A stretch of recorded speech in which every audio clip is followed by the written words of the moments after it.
Arye Wachsmuth, thank you for joining us, and the title of your work is Decerocide. Decerocide. Yes. Yes. And I think the question that I want to pose is because you really focus the work onto the refugees in terms not just somebody that take this the object of your study, but your implication being an activist and then to bring this centrally in the exhibition. So I would like that you give us a route. Why? Yes.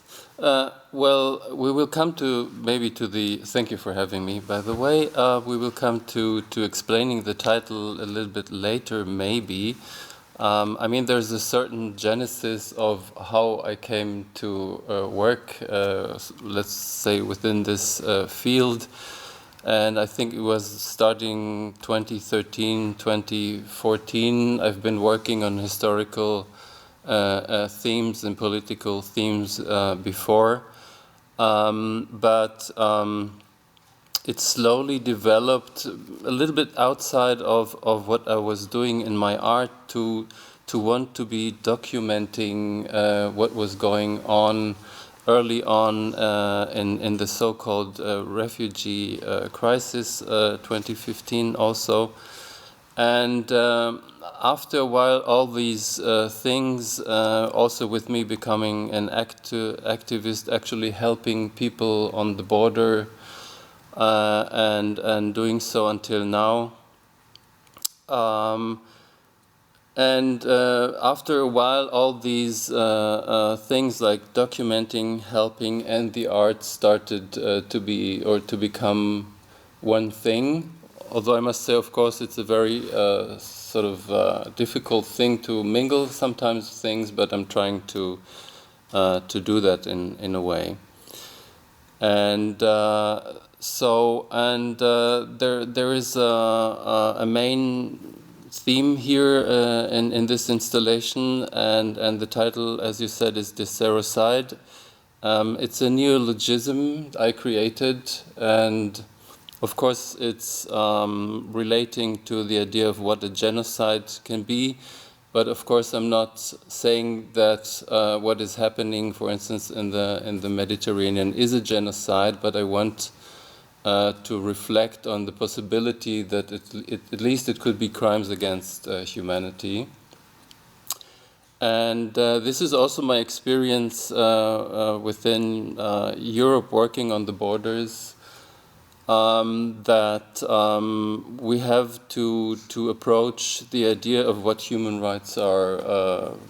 We have to start to think about it again, especially within the context of what we want Europe to be, what this could mean. Because what I experienced, and I'm trying to show that in many levels in this work, is that we're somehow losing the theme and the will to acknowledge or to even develop more human rights, which would be really necessary, and which we also can see on the other hand that the far right is exactly doing that. They're sort of they are working on human rights in a negative way. They're sort of taking it as a thing to downplay it, and they want to make it worse, and there is nothing, in fact, in a way, that stands against it. Mm-hmm. So this work is personal, and it's a documentation, but it's also about facts. Can I make an intervention? Sure. I really think the centrality of the film that you have there, besides the works that we will very fastly pass, but they are also important, like the pictures, the photographs that you present. That film, for me, it's very important because when you stand in front, you give us first, it's very, like kind of a calm setting, but then you fill us with, as you said, facts. And you bring a history inside, very precise. Could you give us a point to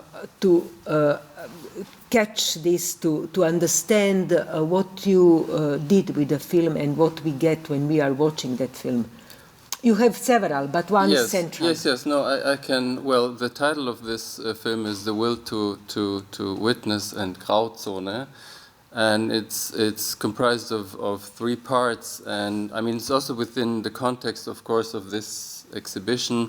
That the first part is giving us a glimpse back.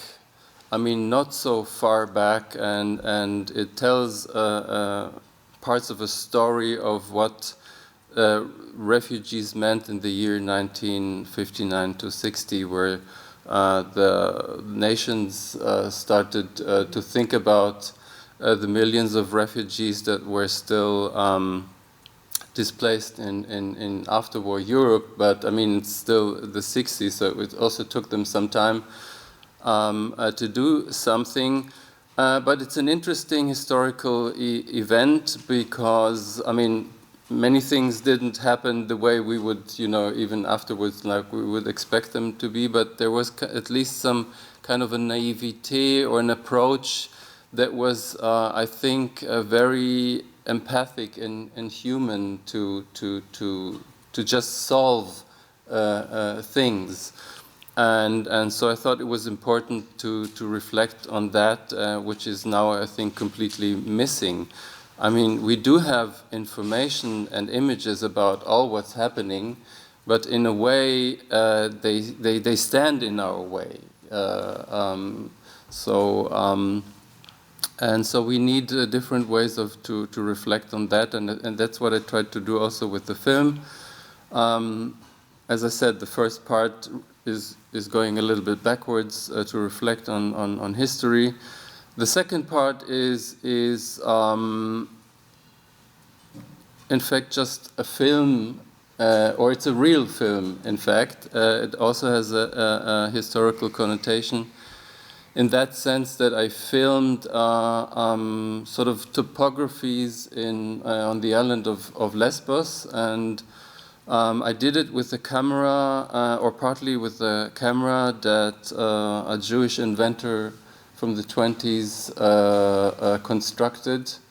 Afterwards, he was also had to flee Nazi persecution. And and it's an interesting story because the camera was used by many artists at that time, like Jigar Vertov. And so I thought there's a connection to the history also. And there is not so much factual things in that part of the film. It's more about the topography of the island. You can see to the other side, Turkey is just like 10 to 20 kilometers away from Lesbos. There is one scene where you can just see bits and parts of Moria, which is of course now non-existent, although the next days it probably will be rebuilt. And you just hear the voices, in fact, of thousands of women, men, and children. You just have a glimpse. So you're a little bit left alone to think about what is happening there. And of course, one part which is important is that you have to think about it. It's us. It's a part of Europe where all this is happening. So that's important. And at the end of this middle part, sort of I switch to a more personal thing, an experience that I had on the island. And it starts with images, still images from a cemetery. And the third part is called Cemetery and is about my experience of being on the island and on a cemetery. Hardly many people know about it, where people who died on their way to Europe are buried. It was a very difficult thing even to be there. Nobody is allowed. It's a private ground. I was there with my cameraman, and we trespassed this thing. It's closed usually. it's done with respect, but it's somehow meant to be a place nobody should see. And of course, people are buried there that, without names, there are many unknown persons buried there. So that's sort of the end of that part. Yes. Yes. Your work it's very much connected with crime. You have all this also before you did a lot of work on the looting of Jewish possessions with Sophie Lilly, and you make your work and also together the research is the installation. And I want maybe to conclude, because when we enter the part of that you have in the exhibition is this fantastic red picture, but when we see the other point, one of the other films, when it's this sentence said, this will be the sea that is in between Africa and Europe, it's actually a sea of blood. And there is this aesthetical element, and then you actually get like a certain painful truth. So I want, and then is this SS in between the humanities. So can you connect this? Because this also rose a lot of comments, I mean also a big interest by the public that could see very at the opening. Yeah. Well, the image with the sea is in fact an image that I didn't do myself. It's just taken out from the internet, and in fact it's the beach where Alan Kurdi died, but without showing him. It's just this beach, and I mean, it's a very personal thing, but there is one image in the other film where we can see Europe advertising its celebrating many years of being the European Union, and it shows a little boy with sea stars on the shore, and so it's also about the iconography that we should be asking ourselves, what are we doing here, and but the film, the third film you mentioned is called Complicity, and in a way it's just the start of something, of an investigation, and it's not, I mean, it's not forensic at all. It's just kind of like a little genealogy of some things, and it also mentions something that is not also very much in the public awareness, the fact that we have to question ourselves if Europe is a part of crimes against humanity. In fact, and there are many issues which I touched there, but of course it can't be everything there. So it also mentions two lawyers and what they're doing at the moment. It's Juan Branco and Omer Schatz.